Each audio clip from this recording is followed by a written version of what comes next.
Hey everybody, welcome to another Tuesday Lunch with Laura. I am Laura LaCursi, and if you are new here, I am the owner of Elite Virtual Assistants. We are a virtual assistant agency, creator of this group and our free resource area, the Elite VA Hub.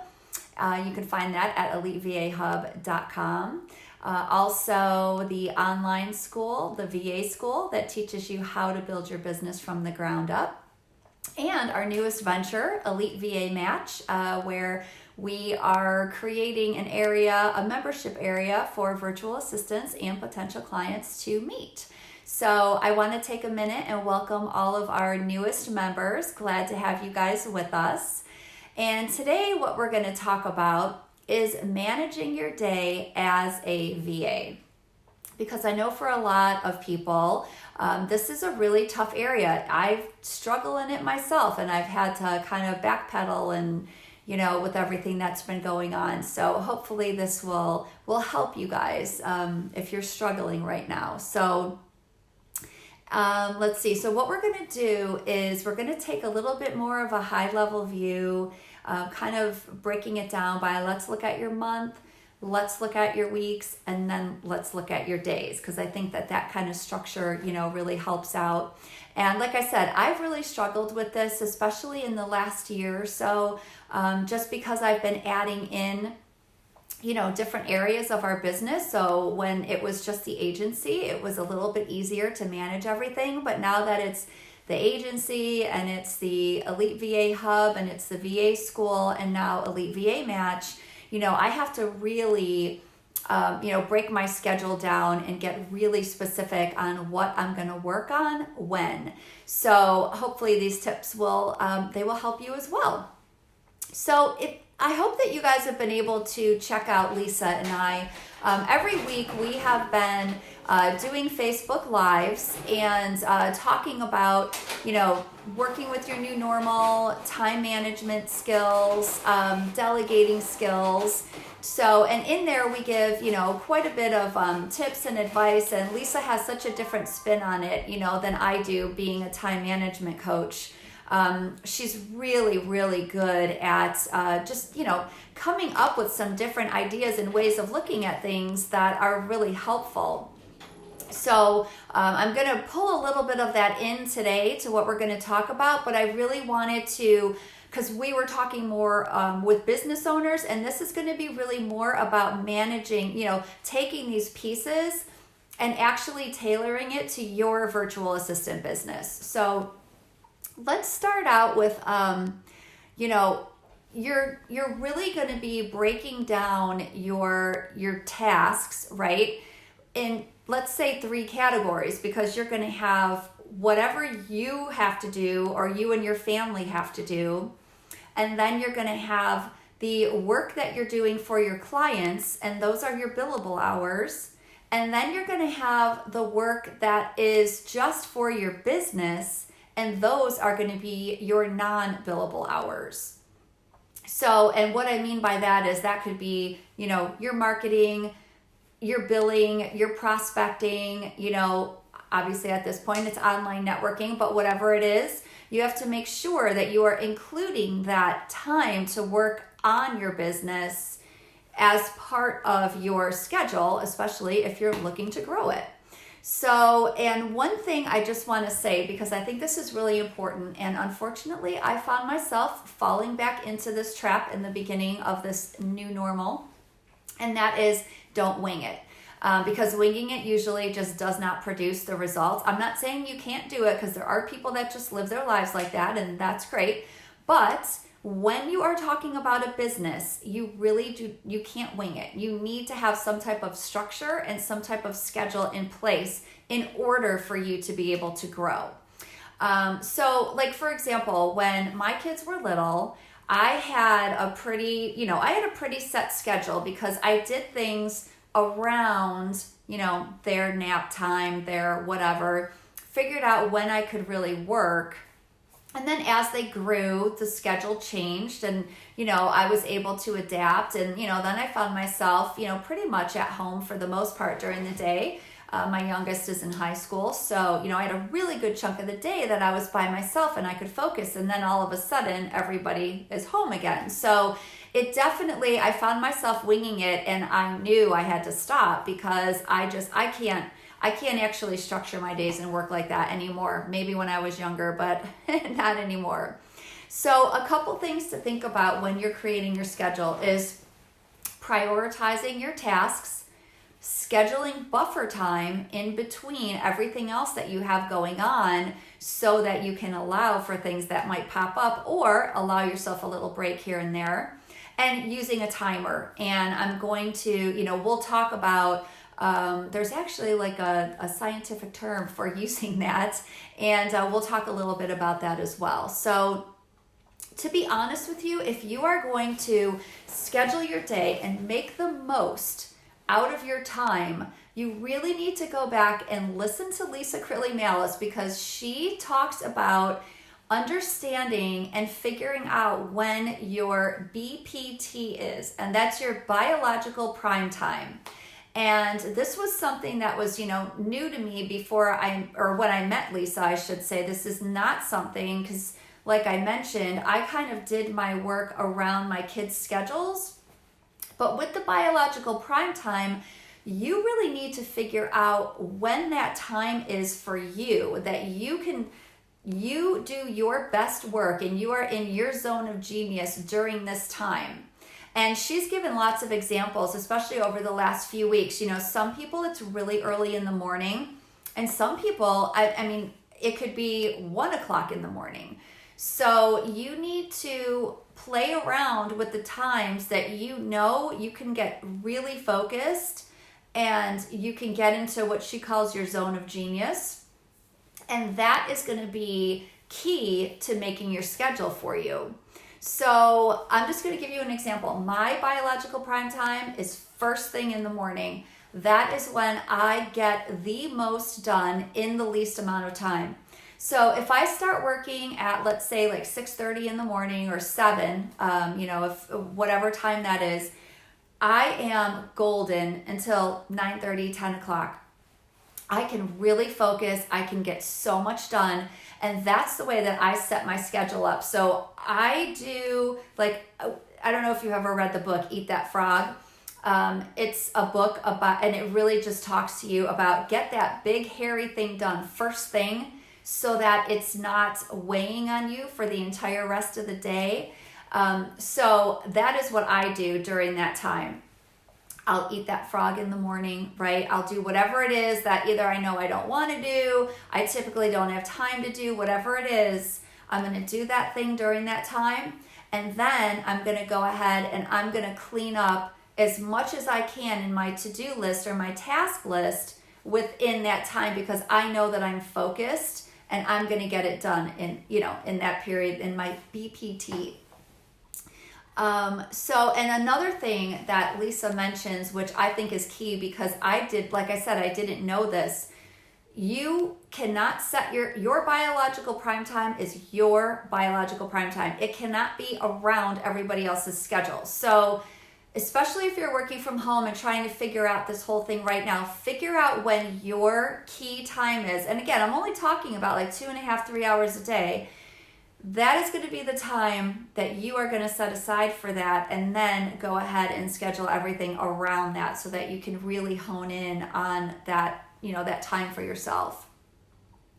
And once you have that figured out, then plan your schedule around it. So what I like to do is, if you start at the end of the month, okay, and you look at the month coming up, go ahead and fill in anything that you know already that you have to do or that you have to get done in that month.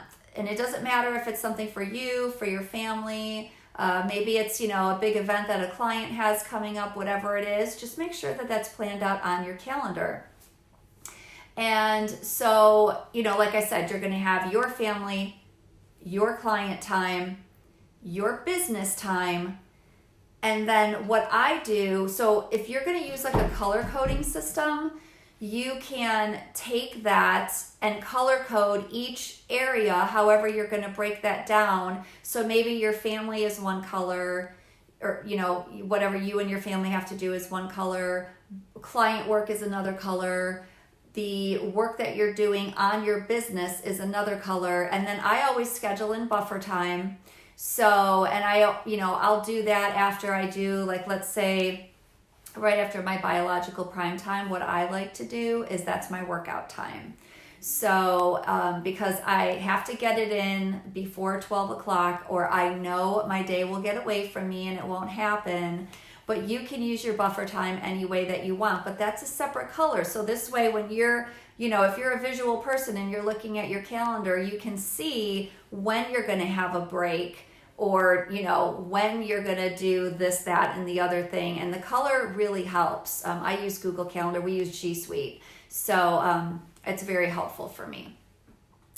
And let's see. So then once you have that planned out for the month, then what you can do is basically take that same system and plan out your week ahead of time. And it doesn't matter. Everybody has a different time that they like to do this. Some people do it on Fridays, right? Everything is fresh. You're at the end of the week. You know what you have to do next week. So Friday is the time, towards the end of your day, that you go ahead and you schedule out what you have to do that following week. Maybe it's Sunday. Some people love to do that on Sundays, and some people do it Monday mornings. We just had a post about that recently. So, there was a lot of different times that works for people, but you're going to apply those same principles.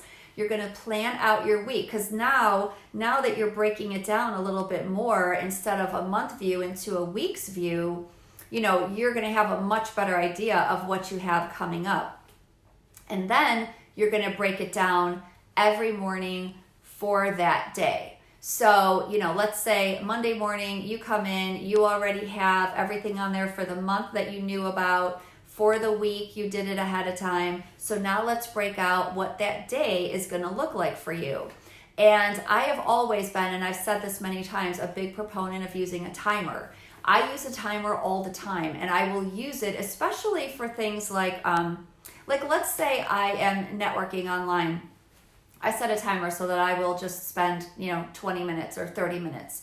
If I'm trying to write something up that I need to get done, whether it's an email or ideas for, like, let's say the next Facebook Live, 20, 30 minutes, I set a timer for that, because I will get lost, and then before I know it, a couple hours goes by. And Lisa, so this is actually something Lisa talks about a lot too, and she calls it's called Parkinson's law. And so basically, if you have 2 hours to do something, you're going to take 2 hours to do something. If you have 20 minutes to do something, you are going to work like heck to get that thing done in 20 minutes. So I think that's a really important piece when we are scheduling out our days, to understand that, some people say, well, I just wanted to be a virtual assistant because I want the flexibility. You can still create your own schedule with this, but you still have to have structure in that schedule if you're going to be high functioning and if you're going to be successful. You have to have some type of structure and schedule for yourself. And for me, a timer is just, I love it. It works so well for me, because I will get lost. We all get lost in that, Facebook scroll, or whatever it is, especially if I'm writing too. I could sit there and just write forever, or sit there and brainstorm ideas. I have to make sure that I have a start and an end time for it. So hopefully that timer, if you guys haven't done it before, hopefully that will work for you. But if you take these tips and you use them to create your own schedule, your own, version of whatever your normal looks like right now, and like you really should be doing with everything, is just breaking it down into these manageable chunks. It is so much easier than trying to just jump into something and wing it for that day. Because like I said, it's too easy when you're scattered like that. You need to be focused, and you can have your buffer times of the day can be the time of the day maybe that you want to sit there and scroll through Facebook. But again, you're going to have a start and an end time to it. And if you want to scroll endlessly, then just do it at night. Do it at night when you have absolutely nothing on your calendar, or, depending on how you get that set up. So hopefully these tips were good for you. Like I said, breaking it down month, week, and day, color coding what you have to do. color coding things for you and your family, the billable hours and time that you're spending with your clients, that time that you are, just working on your business, because that's important. Because a lot of times we get a little too, because I know I was a VA for 18 years. I know, what it's like to get caught up in the day-to-day of working for our clients, and we're not actually working on our own business. So you want to make sure that you're scheduling some time in there to be able to, come up with your social media, come up with your email campaign, do whatever networking, prospecting you need to do. Make sure that you're scheduling that all into your time and not trying to just throw it in at the last minute or throw it in whenever you have some extra time. You want to make sure that you're scheduling it, and then make sure that you have that buffer time and do whatever you need to do with it. Right now, maybe it's having lunch with your kids if they're home with you, or like for me, it's working out. For me, it's taking a little bit of a mental break sometimes in the afternoon when it's nice getting outside, whatever it is. So, you can kind of create your own schedule with that. So hopefully this was helpful to you guys. If you have not visited our free resource area yet, I have a lot of downloads and PDFs in there, both from me, Lisa, Chrissy, and Jessica. We have all kinds of stuff in there for you that you can download for your business. All of our Facebook Lives are in there categorized, so it's really easy for you to jump in and, kind of just go by, whatever it is that you actually need help and support with right now. If you are looking for some extra support and real solid structure for your business, be sure to check out the VA School. So the Elite VA Hub you can find at elitevahub.com. That's where the free resource area is. If you want to check out what the VA School is all about, it is elitevahub.com/VA-school. And I will be back here next Tuesday for you guys. If there is any questions or comments that you have, please leave them and I will be sure to answer them for you. And give me a like or a love, and I will see you guys next week. Take care.